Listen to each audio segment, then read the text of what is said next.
Mesdames, Messieurs, merci de choisir HK6 Télévision. Bienvenue à ce énième numéro de Face à la presse. Il sera question de passer en revue toutes les questions brillantes d'actualité de la République démocratique du gouvernement. Que faut-il attendre du gouvernement, Judith Toulouka? Ce serait quoi le grand défi ou encore le défi majeur à relever? Nous parlerons également du bureau définitif de l'Assemblée provinciale du Haut-Katanga, chapeauté désormais par l'honorable Michel Kaboué. Nous allons chuter avec l'élection de gouverneurs partout à travers la République démocratique du Congo. Un point particulier sera mis sur le Haut-Katanga, et pour décortiquer toutes ces préoccupations, nous avons le plaisir de recevoir pour la première fois sur ces plateaux M. Baye Précieux Kabangé. Il est humaniste, cadre de l'Union sacrée, à qui nous disons bonjour et bienvenue. Bonjour Monsieur Christian, bonjour Monsieur le journaliste. Bonjour, bonjour. Jean-Paul Kamango, bonjour et bienvenue. Bonjour Christian, bonjour tout le monde.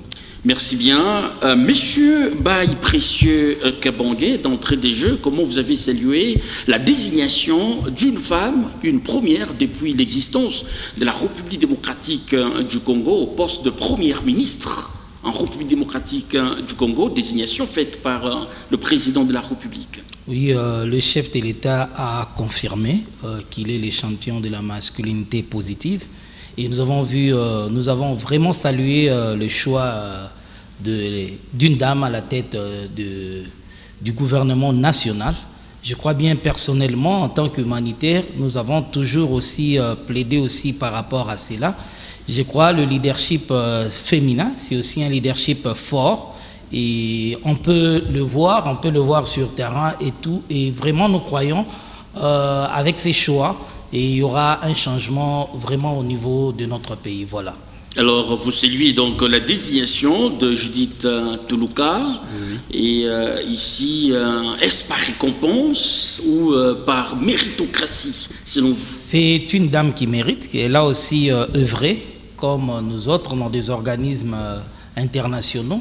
Et ce n'est pas quelqu'un qu'on a ramassé comme ça d'emblée, mais quelqu'un qui est déjà dans ce qui est développement. Vous savez, notre pays, nous avons besoin des vrais technocrates, pas technocrates juste par nom, non, mais plutôt ceux qui savent vraiment être sur terrain et qui savent donner des résultats qu'il faut. Voilà ce que notre pays attend de nos politiciens. Voilà. Mais depuis cette désignation, plusieurs jours se sont passés. On ne sait pas ça bloque à quel niveau. On a l'impression qu'elle revient sur le travail qui avait été fait par le secrétaire général de l'UDPS, Augustin Kabouya.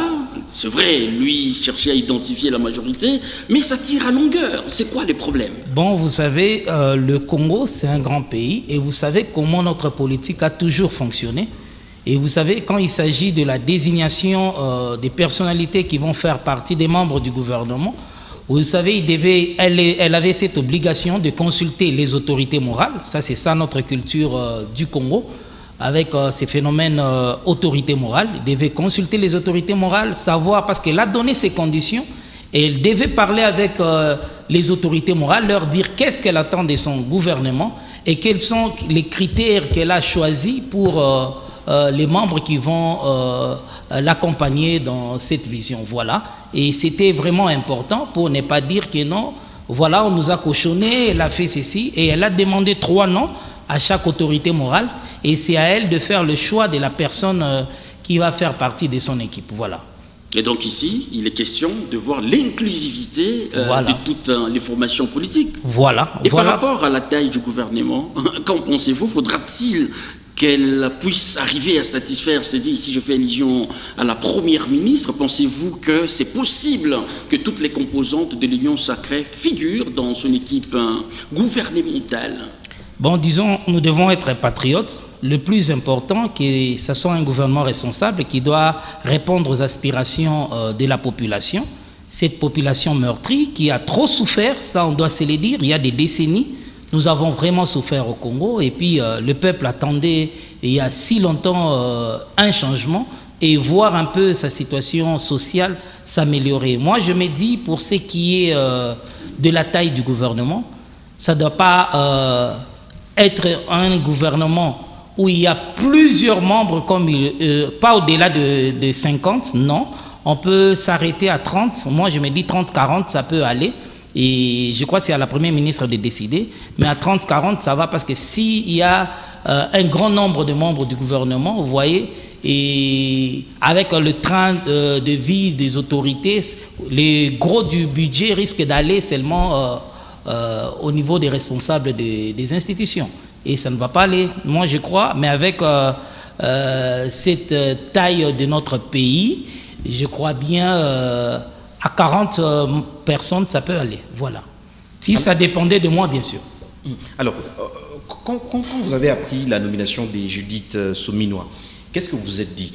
Était-ce la personne de la situation? Parce que vous savez que les défis sont énormément grands, pour ne pas y revenir. Mais au regard de tout ce qui attend le pays, et vu aussi les personnalités, les figures qu'il y a dans la politique, est-ce que Judith c'était le meilleur choix, au-delà de la masculinité positive dont on félicite le chef de l'État? Bon, disons, nous d'abord, nous luttons d'abord par rapport à certaines exclusions, parce que nous avons des cerveaux dans notre pays.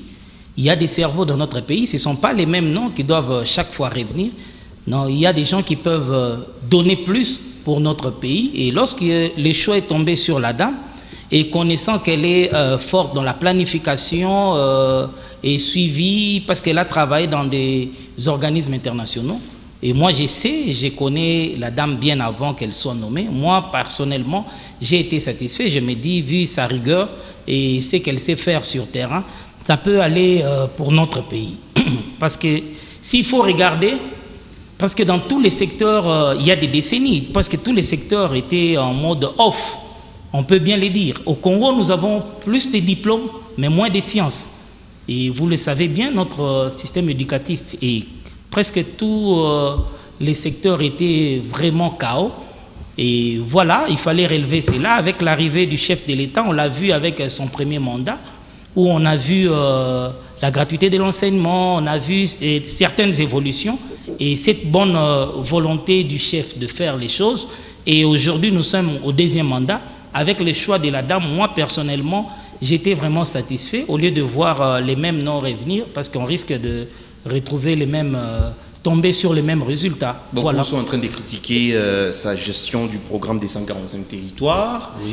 On pense que c'est un projet dont les résultats ne sont pas si satisfaisants, qui n'évoluent pas très bien. Pourtant, c'est elle qui a piloté pratiquement ce projet-là. Qu'est-ce qu'elle pourra apporter de nouveau? Vous savez, je peux vous dire, monsieur le journaliste, le problème du Congo, c'est l'homme congolais. Ça, on doit se le dire. Et vous avez vu le chef de l'État, et on a vu le président honoraire, Joseph Kabila, qui s'est plaigné de ne pas retrouver 15 personnes autour de lui, alors qu'il avait des grands professeurs, des éminents professeurs autour de lui. Pour ne pas dire des centaines même de cadres autour de lui, mais il n'a pas su retrouver 15 personnes. Le problème du Congo, c'est le problème de l'homme congolais. Cette mentalité-là, l'homme congolais, il faut commencer d'abord par changer l'homme congolais. Quand vous parlez du programme de PDL 145 territoires, vous allez voir que le problème, lorsqu'on responsabilise quelqu'un, la dame n'est pas omniprésente. Et il y a des gens qui sont responsabilisés à gauche, à droite. Oui, le travail a été fait parce que nous, on a sillonné ici sur place au niveau du Haut-Katanga. On a sillonné avec le gouverneur Jacques Yaboula. On a vu certaines réalisations à gauche, à droite, mais il y a certains endroits où les choses ont bloqué, non parce que Madame la ministre n'avait pas fait un grand pas, mais parce qu'il y avait quelqu'un qui a été responsabilisé. Et vous savez, dans notre pays, on est champion dans le détournement. Voilà ce que le chef de l'État est en train d'ailleurs de lutter pour ces changements de mentalité. Si le problème du Congo, c'est l'homme congolais, chacun doit se dire, là où il a une parcelle de pouvoir, il doit s'assumer. Parce qu'aujourd'hui, on risque de parler comme l'homme de la rue. Je suis quelque part, je vois le micro qui ne fonctionne pas, je dis chez les chefs de l'État. Je ne peux pas dire ici, lors de cette émission, si quelque chose ne marche pas, on doit condamner le DG Rodrigue. Non. Ici, c'est vous qui êtes responsable et qui devrez vous assumer par rapport à ce que nous sommes en train de faire pour que les choses se passent bien. Alors, la dame a fait ce qu'elle pouvait. Moi, je me dis, c'est vraiment un grand pas parce que c'est un grand projet, un bon projet d'ailleurs, parce que le vrai développement, c'est à partir de la base. Et si au niveau de la base, on ne sait pas ressentir qu'il y a l'autorité de l'État, je me dis alors ça ne sert à rien. C'est un bon projet qu'il faut continuer et qu'il faut encore mettre assez de moyens. Et je crois que ça va amener notre pays vraiment au développement. Donc on comprend bien que vous n'êtes pas pour la reconduction des anciens animateurs au sein de son équipe gouvernementale. Pas totalement. Il y a ceux-là qui se sont distingués et il y a ceux-là qui ont brillé vraiment d'un échec comme c'est énuméré ici. Donc je me dis, elle a eu une équipe qui a eu à travailler, mais qui n'a pas donné le résultat escompté. Mais sinon, il y a eu quelques têtes qui se sont distinguées. Ça, il faut se le dire. Parce que si on doit aider le chef de l'État, on ne doit pas aller par la flatterie. On doit dire ce qu'il faut pour voir les choses changer dans notre pays. Voilà. En termes de défis prioritaires, c'est lequel déjà pour les gouvernements Judith Toulouka? Et je crois que la dame a elle-même déjà donné son programme. Elle a juste essayé de synthétiser, elle a synthétisé le programme même du chef de l'État. Elle a dit qu'elle va plus s'établir sur 3 piliers. Elle a parlé du social et de la guerre de l'Est. Et elle a parlé aussi du taux de dollar. Elle va aussi se pencher sur ça. Mais en soi, je dis, en réalité, au Congo, pour savoir bien, notre problème, c'est le social en général. Et encore, il faut qu'elle mise vraiment dans ces secteurs-là en vue de relever le défi. Oui, avec les 3 points, les 3 piliers qu'elle a donnés là, moi je me dis, avec ça, si elle s'étend vraiment sur ça, et ça sera une réussite. Parce que lorsqu'on parle du social, on voit le tout, hein, tout, le social. Et on voit la guerre à l'Est, c'est ça aussi le problème, parce qu'on risque, plus la guerre continue, plus on met plus de moyens là-bas, et le social aussi, on ne sait pas, parce qu'il faut payer les fonctionnaires, il faut faire ceci, et si tout doit aller vers l'effort de guerre, je crois que le social ne va pas marcher. Elle doit vraiment se pencher sur tous les 3 points, et ça va aller, voilà.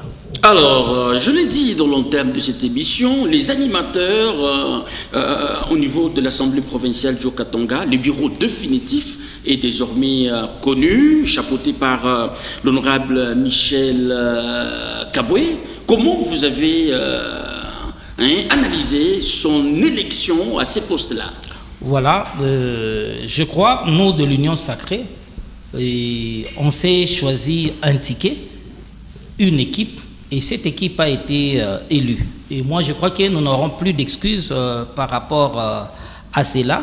Et connaissant bien aussi le président honorable Michel Kaboué, parce que c'est quelqu'un que j'ai eu à côtoyer, connaissant sa rigueur et sa façon de faire les choses, on peut se dire que voilà, nous aurons une assemblée provinciale responsable qui saura vraiment faire son travail comme il le faut. Parce que c'est ça que le pays a besoin. Si toutes les institutions pourraient fonctionner normalement, je crois que la vie sociale pourrait s'améliorer. Et vous faites allusion à quoi beaucoup plus par rapport au travail de l'Assemblée provinciale? Doit faire le travail normalement, ça veut dire quoi? C'est-à-dire l'Assemblée provinciale est là pour contrôler l'exécutif. C'est ça ce que nous attendons, c'est ça le rôle même de l'Assemblée provinciale, parce qu'ils ne doivent pas être aussi observateurs, non, ils doivent vraiment faire leur travail comme il le faut. Et on doit avoir des édits, et les députés provinciaux doivent vraiment travailler, parce qu'il y a... nous savons ce qui se passe dans notre pays, parce que souvent, ce n'est pas ça le résultat que la population, tout ce que la population attend d'une assemblée provinciale, souvent la population a toujours été déçue, parce qu'ils n'ont jamais trouvé gain de cause par rapport à leur travail. Voilà. Pourquoi vous ne parlez pas d'interpeller l'exécutif beaucoup plus? Parce que beaucoup de gens pensent que l'Assemblée provinciale travaille en connivence avec l'exécutif, et du coup, on laisse l'exécutif faire fainéanter, on ne contrôle pas, on n'interpelle pas surtout les animateurs, ministres comme gouverneurs. Pourquoi vous ne parlez pas de ça beaucoup plus? Mais je vous ai parlé tantôt de la rigueur du président, de l'honorable président, et je crois que c'est la tête qui va impulser l'équipe. Et quand je parle de sa rigueur, comprenez par là déjà le rôle de l'Assemblée provinciale. Ce n'est pas d'ailleurs à nous de rappeler aux honorables députés et leur travail. Parce que chez nous, nous nous attardons plus sur les concepts, les noms, je suis honorable, excellence. Mais il faut savoir aussi la signification de ces mots. Parce que lorsqu'on vous appelle honorable, il faut se demander, suis-je vraiment honorable? Parce qu'il faut bien regarder la signification du mot. On m'appelle excellence. Suis-je vraiment excellent? C'est ça le problème qui gangrène un peu notre classe politique. Donc nos députés, ce n'est pas à nous de les rappeler. Ils connaissent bien leur rôle et ils sont là. Nous sommes de l'Union sacrée et nous prenons le changement, nous prenons le développement et nous avons prôné ici le peuple d'abord, c'est-à-dire on doit voir cette population vivre aisément chez soi et un peu c'est ça vraiment l'attente que cette population a de cette assemblée, qu'il a voté, qu'il a élu et ils doivent faire leur travail comme il le faut. Alors pendant que, voilà... Interpeller, oui, mais ça ne doit pas être comme un policier là qui cherche des infractions, non. Ils sont là pour aider aussi l'exécutif à mieux atteindre les objectifs ou son programme. Voilà le plus important. Parce qu'ils ne sont pas là seulement pour donner des motions, non. Ils sont là pour aider l'exécutif aussi à réussir. Certes, ils le contrôlent, ils peuvent aussi aider pour dire ici, faites ceci, faites cela. Ce n'est pas seulement en interpellant au niveau du Parlement, non. Mais ça aussi, c'est aussi leur rôle.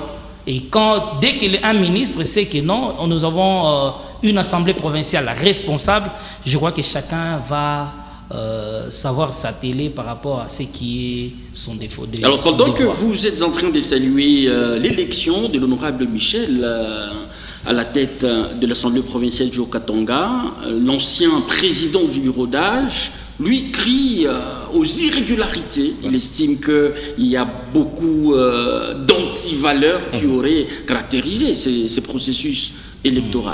Bon, je n'aimerais pas vraiment crever l'abcès en soi sur ces dossiers. Je préfère mieux dire nous sommes de l'Union sacrée. Le président Lungangue est de l'Union sacrée. Et je crois bien... ce qui est important, c'est les élections qu'on a vues s'est passées et nous croyons que ça va aller. Les élections auxquelles il n'a pas pris part, il a boycotté, il n'a même pas battu campagne, il n'a obtenu aucune voix. Oui. Visiblement, une élection monocolore.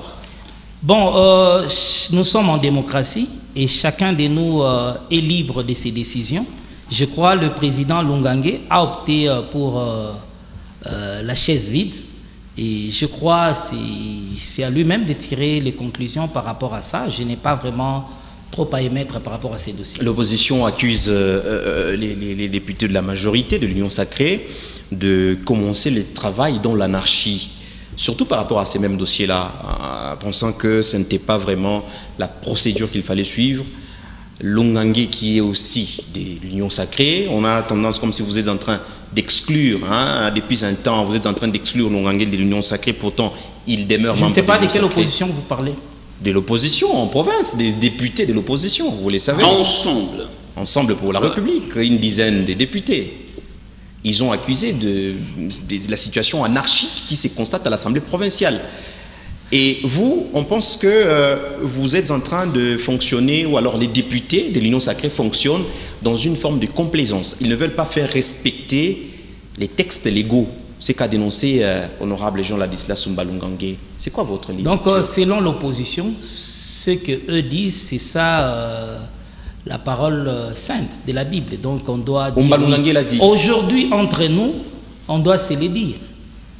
Est-ce que nous avons une opposition, je ne sais pas, peut-être une opposition militaire qui est sous-traitée par le Rwanda et... Ensemble, c'est dit opposition républicaine.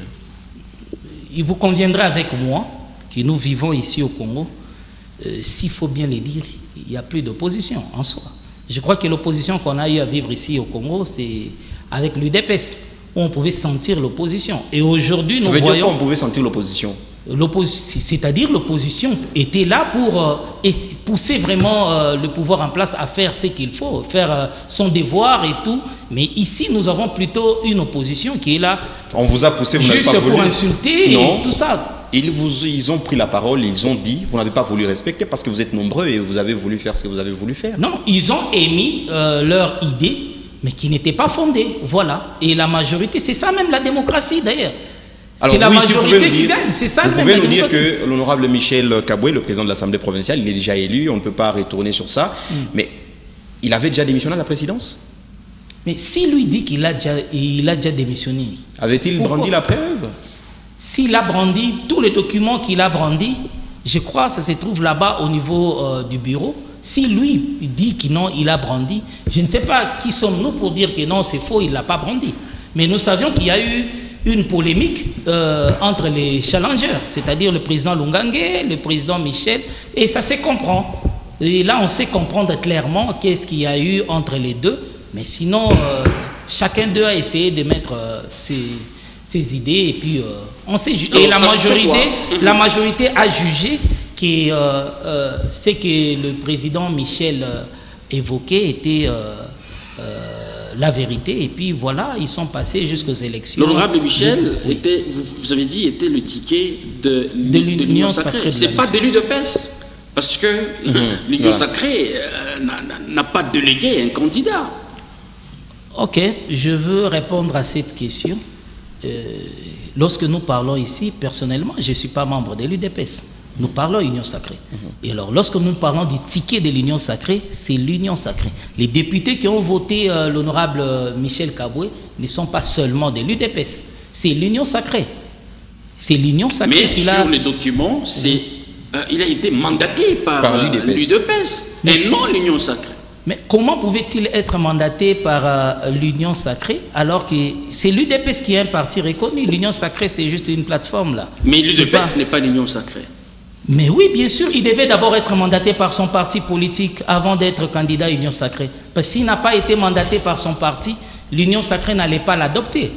Et ça vous fait quoi aujourd'hui? Parce qu'ici, on doit préciser que l'honorable Lungange a postulé en tant qu'indépendant. Ça vous fait quoi aujourd'hui de voir l'UNAFEC être fissurée? Ça vous fait quoi, vous, de l'Union sacrée?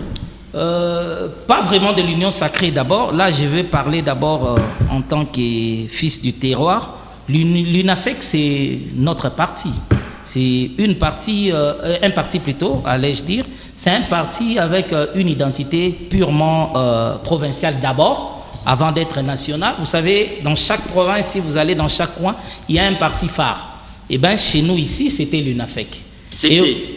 Oui, je sais ce que je suis en train de dire. Okay. Si j'ai dit c'était l'UNAFEC, pourquoi?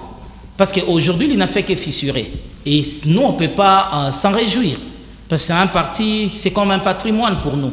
Et on a vu du vivant du patriarche Kyungwa Kumwanza, comment l'UNAFEC fonctionnait et tout ça. Nous avons été même aux obsèques de Baba. Je crois qu'on a fait plusieurs émissions, on en a parlé, l'UNAFEC doit rester, l'UNAFEC ne doit pas disparaître. Mais fort malheureusement, nous sommes en train d'assister à... On accuse certains animateurs de l'Union sacrée qui seraient en train de jouer au jeu de cache-cache pour voir au finish la disparition totale de l'UNAFEC. Bon, personnellement, n'ayant pas de preuves sur tel ou tel animateur cadre de l'Union sacrée, moi personnellement, nous souhaitons assez que les choses se passent bien au niveau de l'UNAFEC. S'ils peuvent aussi, entre eux, ils peuvent aussi se consulter, ils peuvent se mettre ensemble, ce n'est pas encore trop tard. Notre souhait, c'est que l'UNAFEC ne puisse pas disparaître. Il y a des cadres au niveau de l'UNAFEC. Le mieux à faire, c'est de se mettre ensemble et voir qu'est-ce qui ne marche pas. Et ils peuvent essayer de bien recadrer les tirs. Et puis notre parti UNAFEC pourrait bien vivre. Nous sommes de l'UNAFEC, on est solidaires, on ne peut pas souhaiter la disparition d'un parti de l'Union sacrée, surtout pas l'UNAFEC.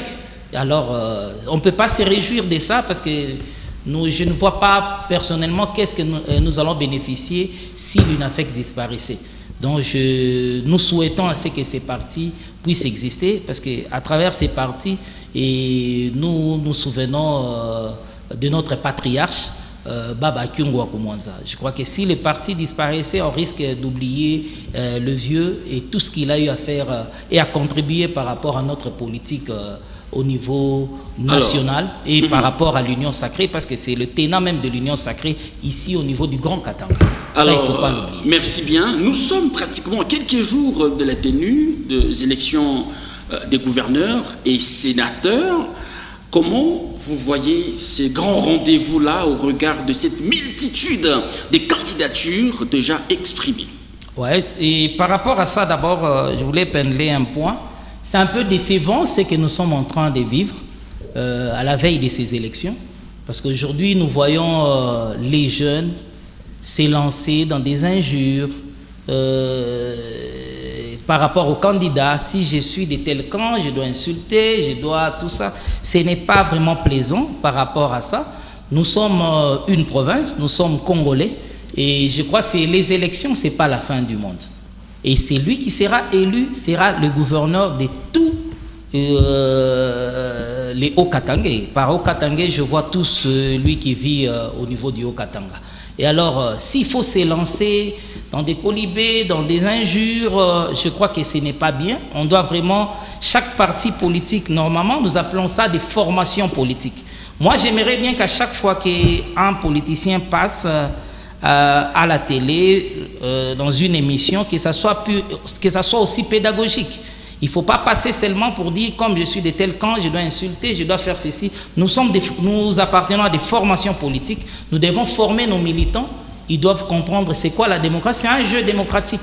Il y a plusieurs candidats, certes, mais déjà, avec le nombre de candidats aussi, ça ne fait pas bien. Est-ce que tout le monde doit être gouverneur? Je ne sais pas. Ils sont libres, mais c'est ce que nous vivons, ce n'est pas vraiment du tout... Alors vous découragez pratiquement toutes ces antivaleurs observées dans le chef de la jeunesse. Voilà. Alors de toutes ces candidatures, laquelle part favorite jusqu'ici, à votre avis? Oui, à mon avis, la candidature favorite, c'est le gouverneur Jacques Yabula Katoué, et qui part favori. Et on peut bien le lire, on peut bien le voir. Parce qu'il est, premièrement, il est expérimenté, il connaît bien la province. Il y a ce que je trouve un peu pas bien.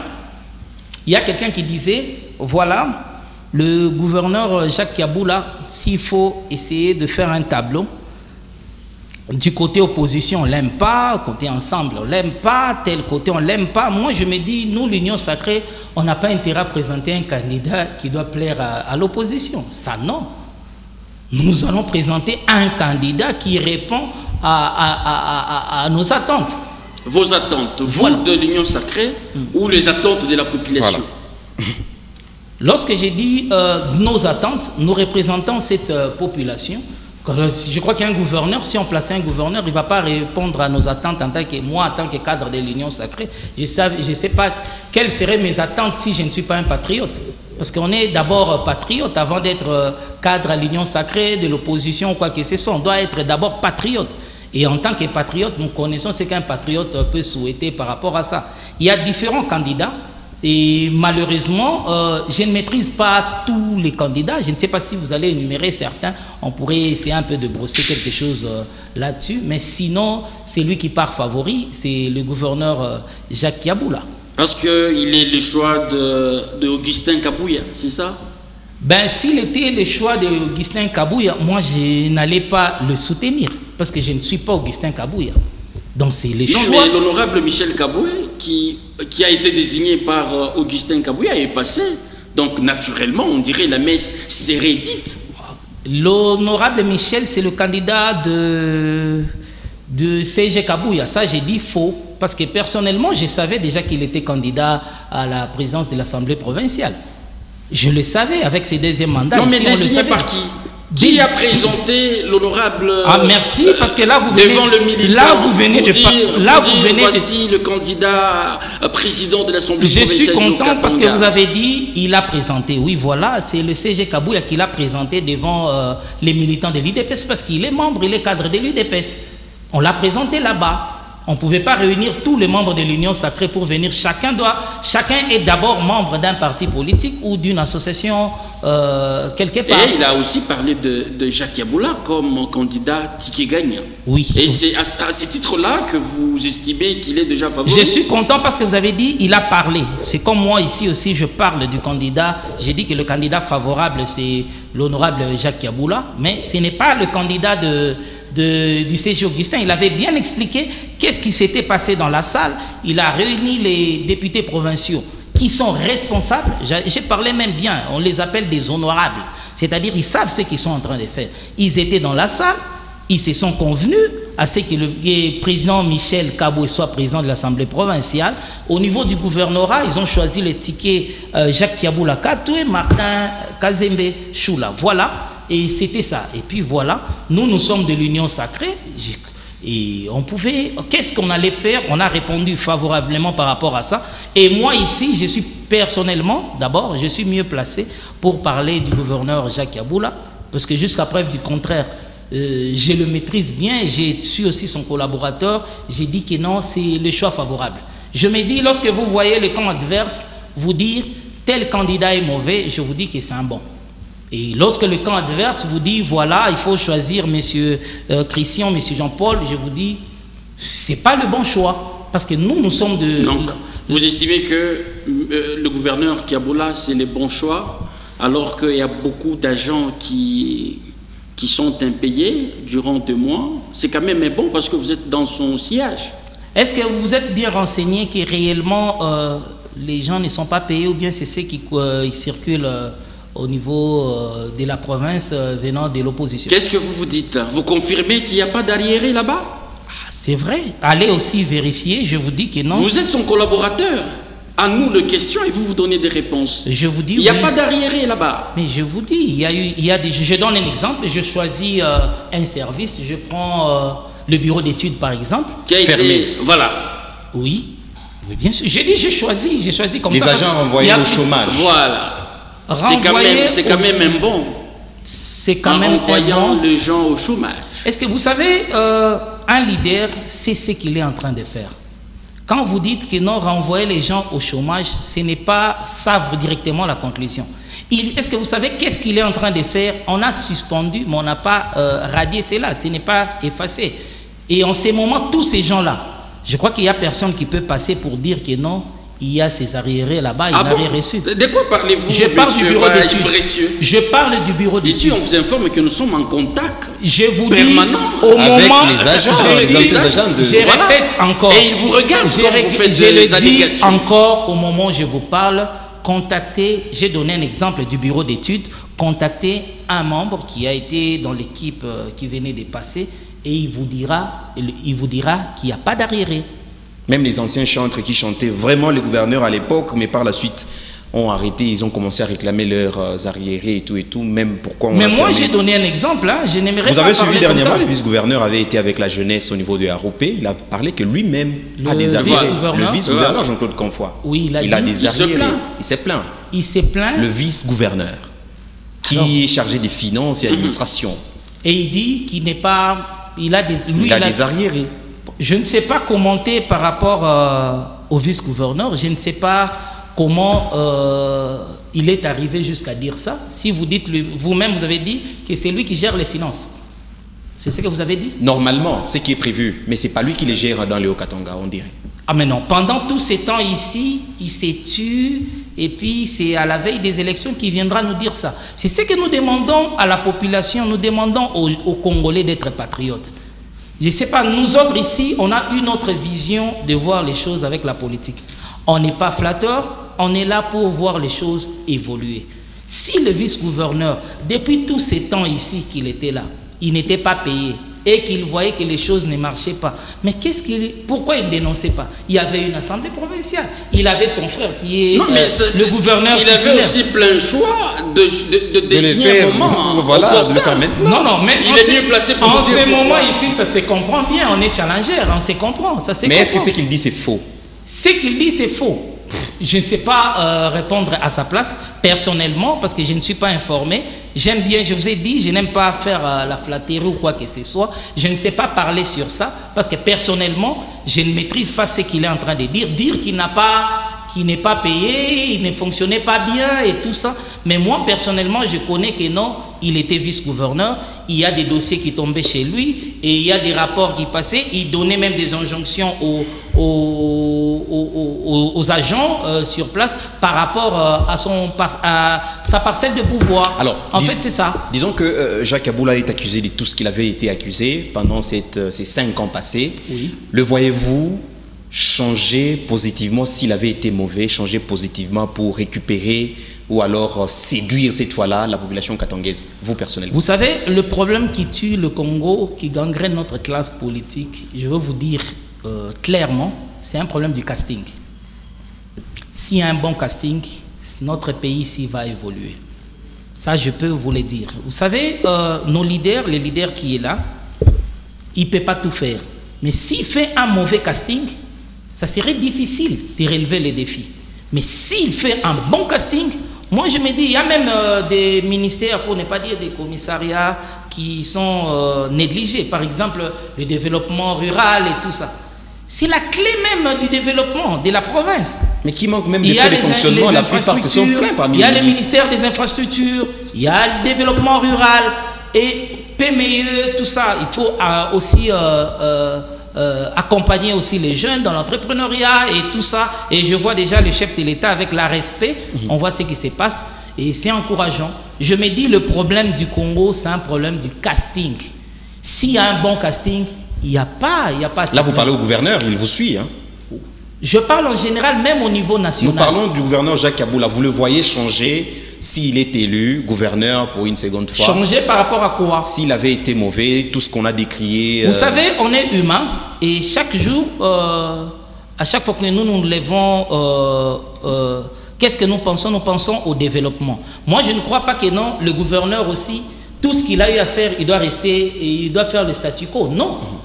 Même le chef de l'État, chaque jour, il faut une amélioration, il faut un développement, il faut un pas vers l'avant. Mais il y a des gens qui ne veulent pas changer aussi. C'est pourquoi on vous demande, est-ce que Jacques Kaboula voudra bien changer? Vous le voyez vraiment changer comme vous êtes un collaborateur? Bon, vous le connaissez? Moi, personnellement, je peux vous parler d'un monsieur à qui je parle, que je connais, et dire que non, il n'écoute pas, il va changer. Je ne sais pas par changer. Qu'est-ce que vous attendez par changer? Moi, je crois bien, il fallait dire, est-ce qu'on peut s'attendre encore à un plus par rapport au deuxième mandat? Parce que le deuxième mandat doit être mieux que le premier.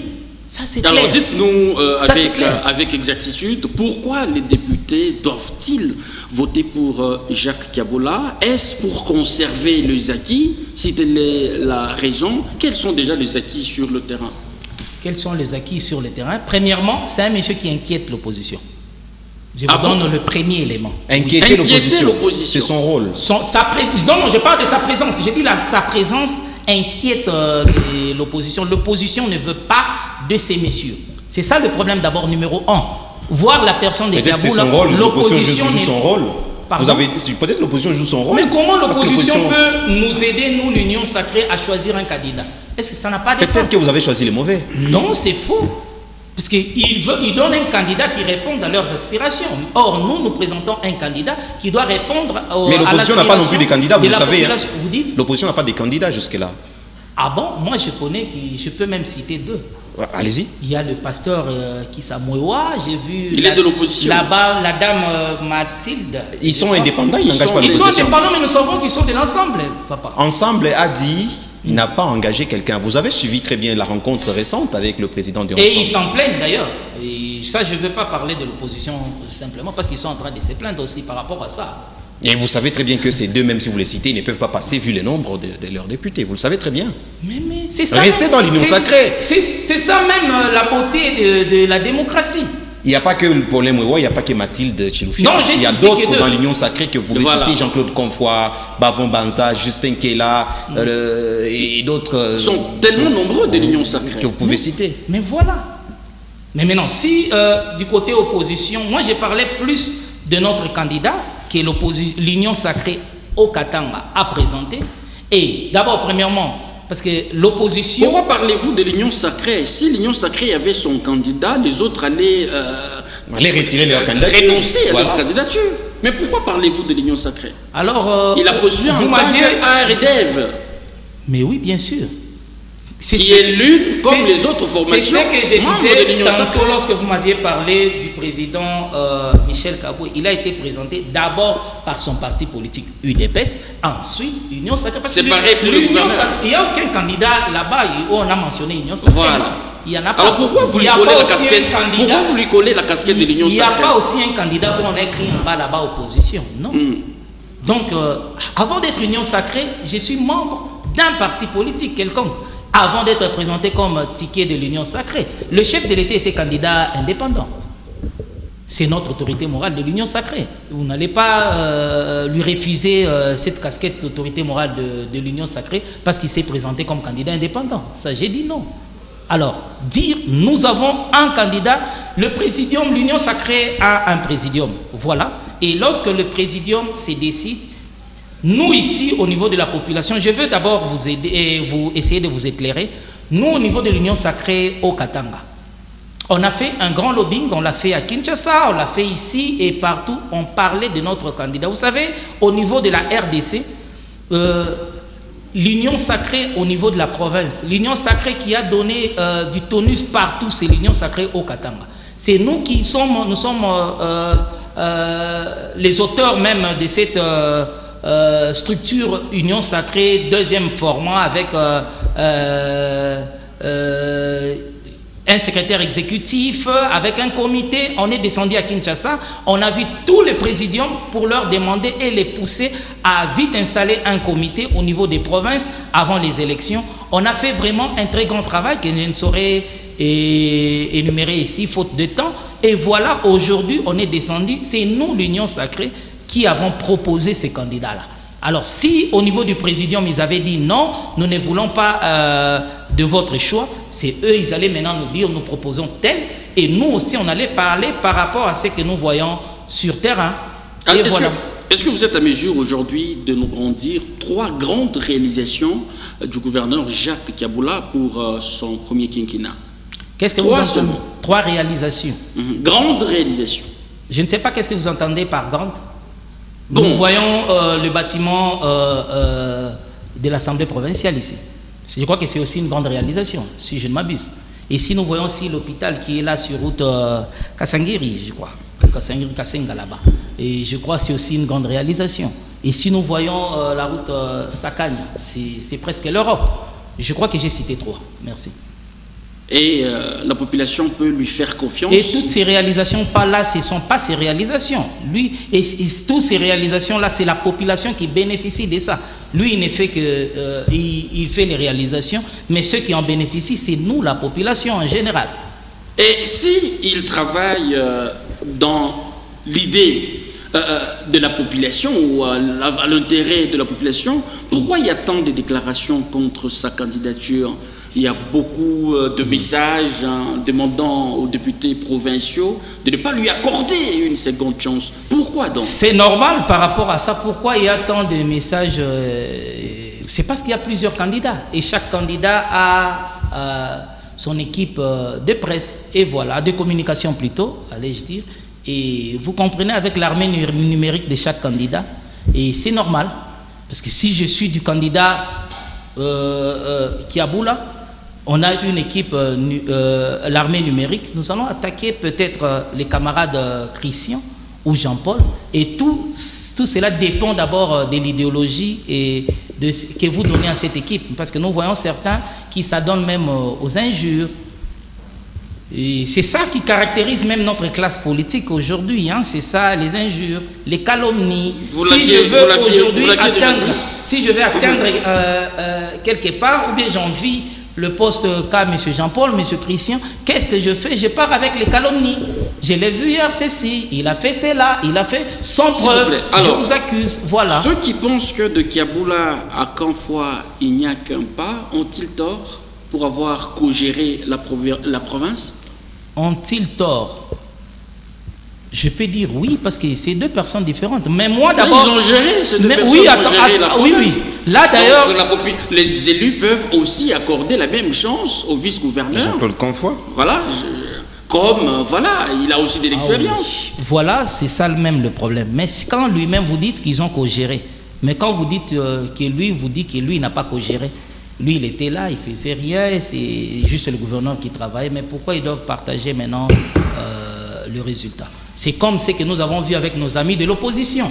Ils ont travaillé dans le gouvernement central. À la veille des élections, ils se retirent pour dire non, voilà les résultats. Là-bas, c'est l'Union sacrée, ce n'était pas nous.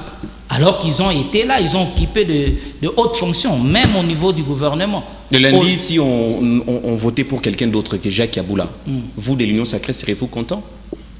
si nous serons contents. Mais je ne sais pas, par rapport à cette question, nous avons un candidat que nous avons aligné et vous dites s'il ne gagnait pas les élections. S'il ne gagnait pas. Bon, il est difficile d'abord, vu les députés que nous avons ici, les députés provinciaux, parce que la majorité, ils sont de l'opposition. Et nous avons vu les résultats que ça a donné au niveau du bureau définitif de l'Assemblée provinciale. Donc vous pensez que vous avez déjà un acquis? Et donc vous n'avez pas à vous torturer par rapport à la victoire? Si au moins les députés provinciaux pouvaient être honnêtes, intègres, sincères par rapport à leurs décisions, par rapport à ce qu'ils disent, moi je crois qu'on n'aura même pas à s'inquiéter pour dire qu'il y aura un autre candidat qui peut passer ou pas. Mais c'est le jeu démocratique.